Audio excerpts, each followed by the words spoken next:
So this right here is the Oh, hey man, just sort of filming at the moment. What's up? The PC is running very poorly, sir. Yeah, look, I know.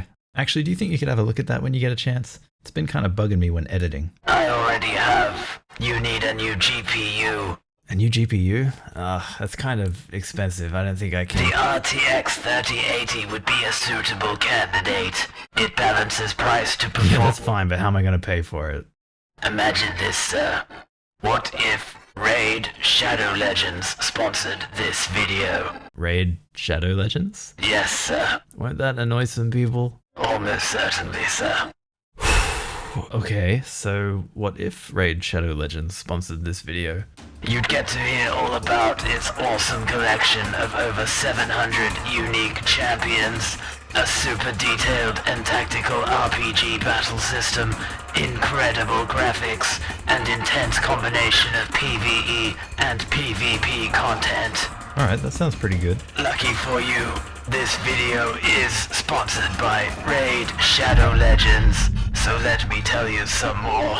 Oh, sweet, okay, yeah, go for it. Raid Shadow Legends is celebrating its 4th birthday, and to celebrate, I have arranged a dinner party. Wait. And our esteemed guests are the legendary champions Angar, Master of Insults, Raglan, a skillful healer, Royal Guard, the wrecker of bosses, and Gilsey Soul Guide, breaker of ice.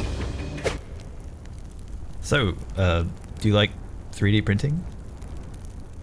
Raid Shadow Legends continues to get bigger and better, with one of its most requested features, Live Arena PvP. Raid letting you duke it out against other players live, picking and banning champions before dueling to determine the ultimate warrior.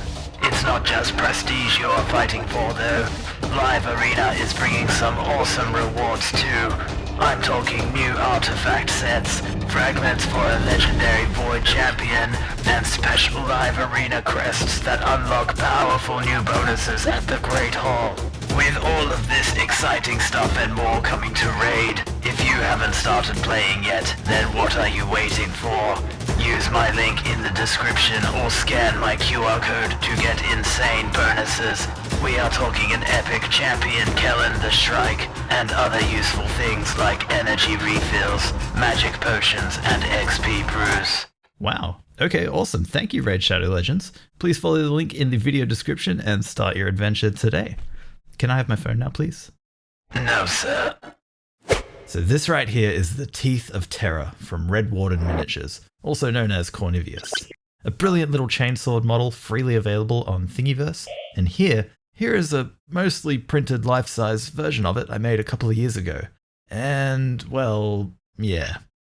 No more than a broken head. The main body of the blade up here is all foam core, and everything else was resin printed on my trusty Photon S.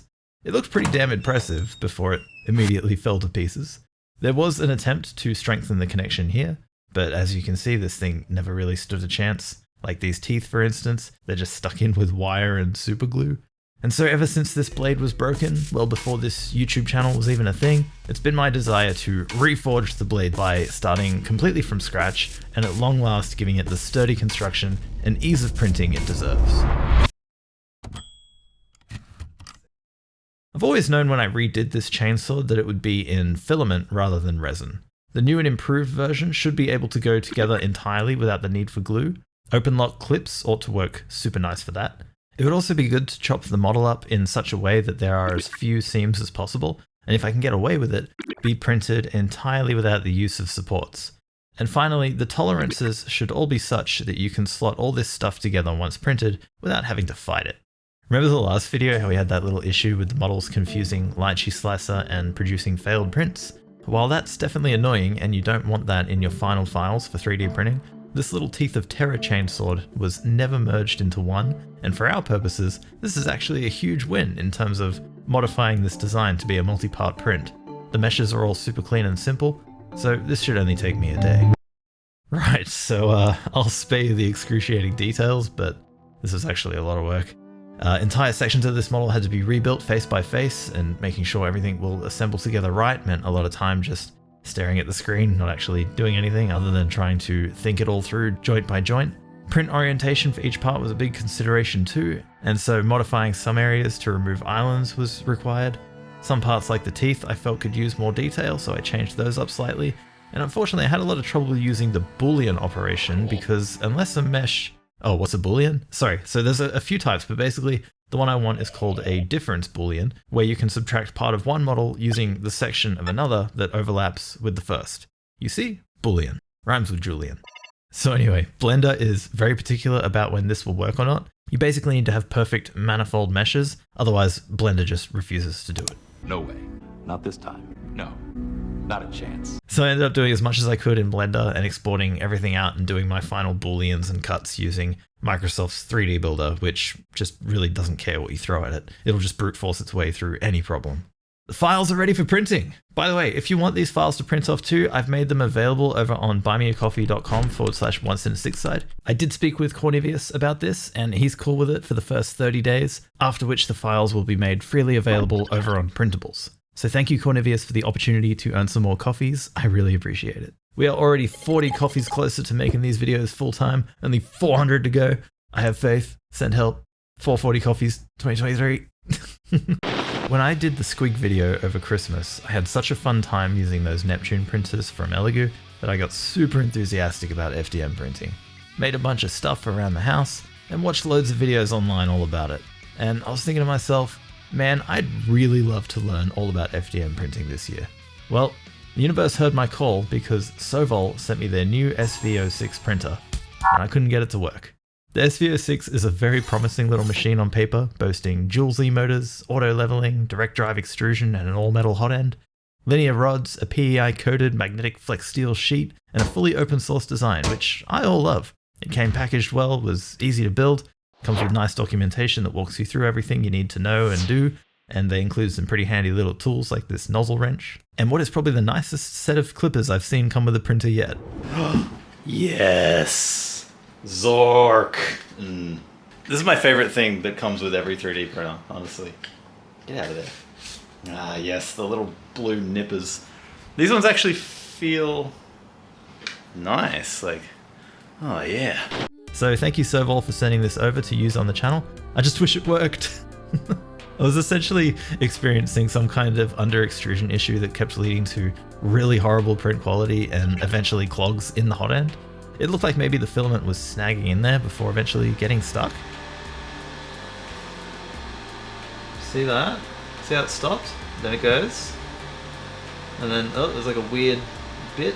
I've said before on this channel, it's worth repeating here. FDM printing is not my wheelhouse. I'm pretty out of my depth, so troubleshooting this was not easy and was highly stressful, and I ended up essentially bricking the thing, I'm pretty sure.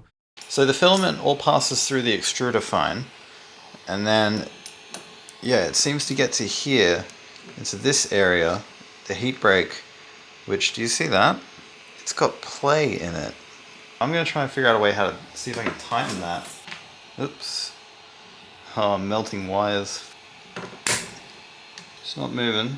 I don't know if that's correct, because normally when you see these things, they have the narrow bit, and then this sticks out. So maybe I've permanently fucked this up. However, if we put the nozzle back on and we push filament through, and it works, and it stops jamming, I mean, it's a long shot. It's a fucking long shot. But we'll see. There's no better way to learn than to test and to break stuff. Before I'd completely bricked it, I tried different profiles, calibrating E-steps, retraction settings, changing the nozzle, filament. Actually, speaking of filament, Monocure sent me this to use along with some resin for that upcoming calibration video. So thank you, Monocure. But the filament isn't really worth talking about, probably, since they tell me they will not be restocking it. Also this. See that?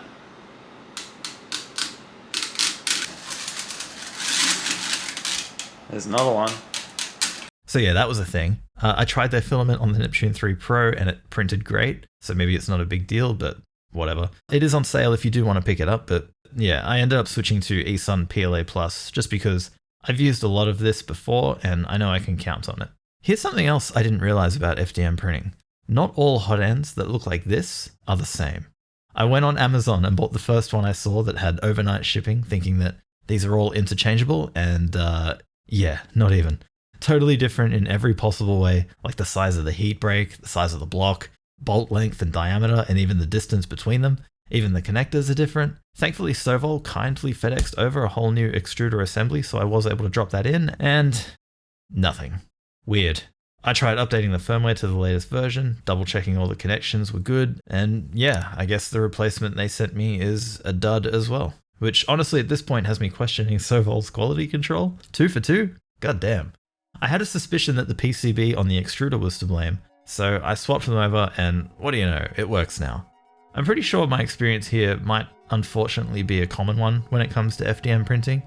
There definitely seems to be a greater chance when you get one of these machines that something isn't going to work compared to resin machines, and you end up drowning in the deep end where the limitless wealth of the internet completely works against you as you're absolutely bombarded with what feels like hundreds of different possible troubleshooting steps and variables to cross off. Feels great when you get it going though, not gonna lie, even if you don't have a satisfying answer as to what exactly the issue was. So cheers Sovol for the timely delivery of the replacement extruder. Time to print a chainsword.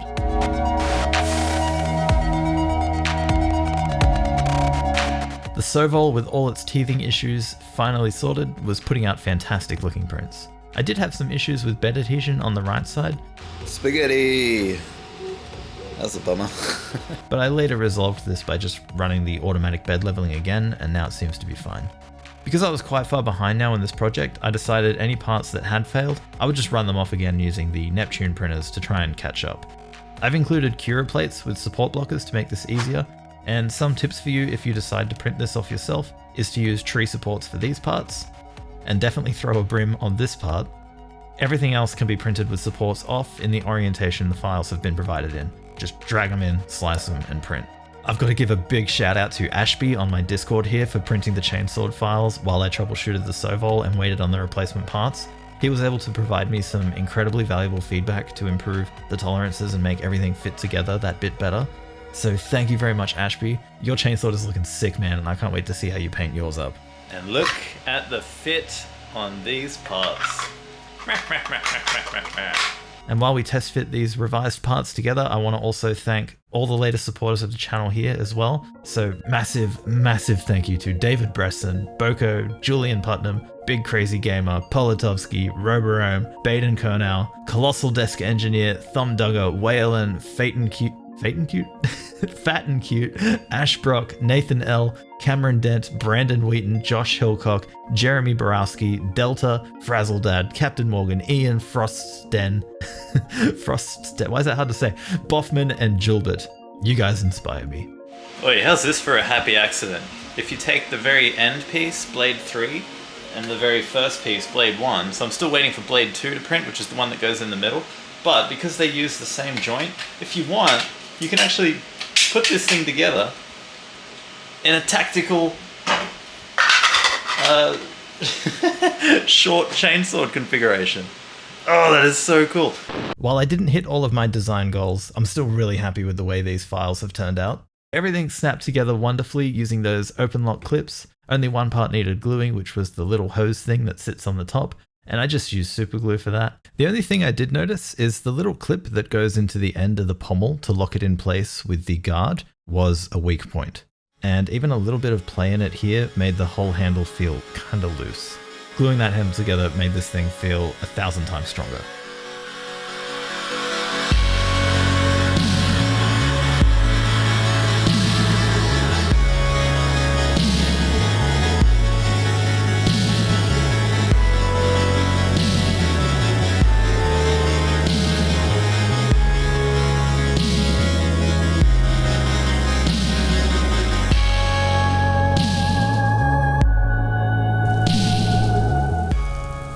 The weather has been pretty wet and humid lately, so I couldn't use this primer I've been enjoying on the last couple of projects, so Steinel Res it is. I began by base coating all the parts in black, followed by doing all the metallics. This was a good chance to try out more of those Army Painter air paints that they had sent me. I used plate mail for all the teeth, guard, pommel, this little energy cell or heatsink looking thing, the exhausts, and the end of this pipe. Then, masking off the silver bits with some painter's tape, I used true copper to go over the eagle at the end of the sword, and the motor housing cover thing at the back near the grip. And for the red casing on the blade sections, I used N-Carmine Red. Both of the metallics covered nicely through the airbrush, same as the red, so I'm pretty happy about that. But I did have a couple of jamming issues with this silver, but thankfully was able to resolve that pretty quickly, so no major roadblocks here. Thumbdugger on the Discord pointed out to me after watching the behind the scenes video on this build that this may have been the culprit here. After removing all the masking, there were some places that needed quick touch-ups, but otherwise it's looking like it's off to a good start here. Next up, it was time to go in with the brush to hit those decorative filigree which adorn the sides of the Teeth of Terror. Rather than using the True Copper air paint for this, I decided to use liquid copper, which is an absolutely amazing, if a little fiddly, metallic enamel from Vallejo. This stuff covers like a dream and flows very well, but the trick is to really shake and mix it well, and definitely transfer a small amount to a palette, as the pigment will quickly settle again in the bottle. This stuff will also murder your brushes, so definitely use one you do not care about. And to wash your brush, use alcohol, not water, because otherwise you're going to end up with a horrible gummy mess.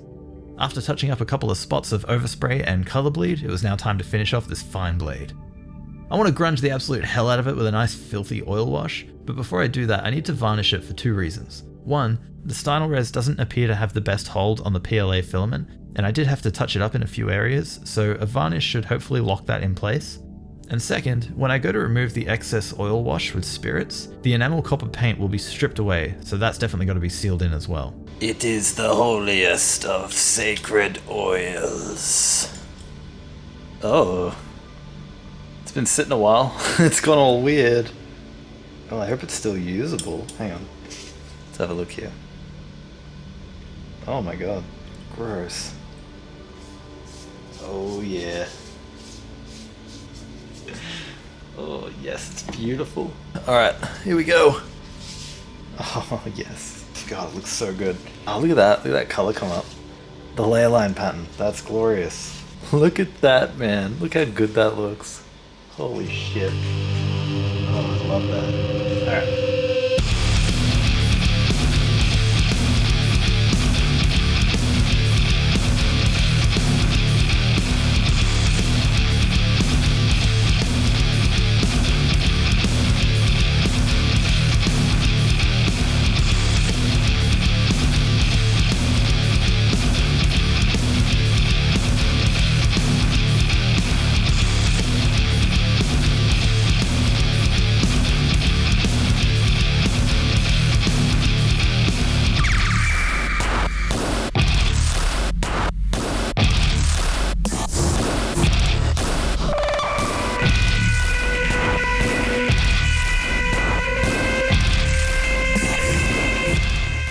Man, I am stoked that this thing is done, and it's honestly so satisfying the way it goes together. And it feels nice and sturdy with that handle glued up, but I can still, if I want to, quickly remove the middle blade section and convert this thing into a tactical chainsword that just feels great in the hand. I'm going to have to make a little wall mount for this thing and throw that up with the files as well, because this is honestly just so sick and I want to put it on display. The total weight of the chainsword, if you're curious, comes to almost exactly 800 grams, so you could easily print this off with a single spool, assuming you have no failures. And again, you can get these files right now over at buymeacoffee.com/once-in-a-six-side, along with a bunch of other cool and interesting STLs for your 3D printing enjoyment, access to a bloody awesome easygoing Discord server, and hours of additional behind the scenes video and commentary. Right, so the Sovol SV06. Let's talk about this printer for a minute. I like it. It seems like a great printer, but for me, it's hard to recommend. And not because I had issues with it. That's part of the chance we take when ordering any 3D printer. But simply because if you're like me and you're a miniature wargamer or cosplayer interested in getting a 3D printer for your terrain or props, the Neptune 3 Pro is undoubtedly the better buy here, because from what I can tell, the only selling point of the Sovol that it has over the Neptune is the all-metal hot end with print temperatures up to 300 degrees C, which, let's be real, we don't need for our PLA. The Neptune 3 Pro shares similar features like automatic bed leveling, a magnetic PEI-coated flex sheet for easy print removal, and dual Z motors, but the Neptune 3 also comes with a filament runout sensor, which will save your ass, I promise you that. It's definitely saved mine a couple of times. It also has a much nicer user interface with a touchscreen that's quick and effortless to navigate and use, comes in less parts so the assembly is quicker, and to top it off, it's cheaper. It's also easier to load filament into the Neptune 3 Pro. A small thing that's easy to take for granted, but with the Sovol, it can be pretty fiddly. Plus the Neptune has a sweet light bulb in it. How do you beat that? Thank you to all the channel supporters for helping me on this journey, and thank you to Raid Shadow Legends for sponsoring this video. I'll see you guys hopefully in about a month with a print of Titanic proportions. Yes, we're doing a Titan. And another 3D printer review, so do look forward to that. Finally, just some housekeeping for those of you who have stuck it through to the end, you absolute legends. Thank you for your viewership. I have so far gathered together many different brands and types of resin that the shelf I'm storing them on is sagging pretty badly under the weight of it all. I don't even know what the total count is, but it's a lot, and there's still more to come for that resin calibration video, so do look forward to that. It is absolutely going to happen this year. I will also be sure to cover magnetic flex plates at some point as well, what I like about them, what to look out for, and how to have a great printing experience with them. Also, Mini Radar is getting a small update soon too, which I'm excited for. It's going to be a lot cleaner and easier to digest. Finally, I've decided I will not create a dedicated review video on the Mars 3 Pro, given that I essentially already covered everything I needed to in the previous video. The only things left to comment on, I'll tell you right now. Carbon filter works surprisingly well. There's still no exposure range finding function or even plans to make one from either Elegoo or Chitu Systems, who make the main board.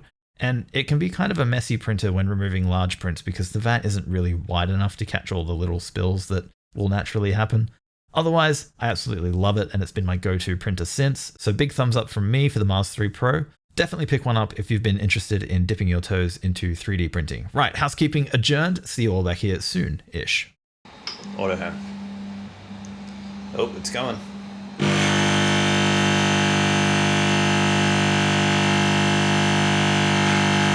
Oh my god. Really?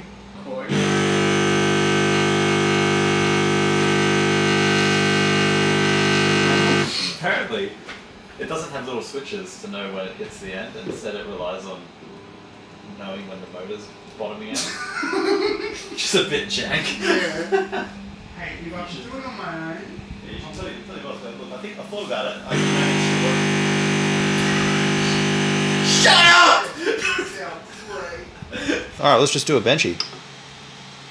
Yeah. Oh my god. Oh. Can't. I will not get used to that.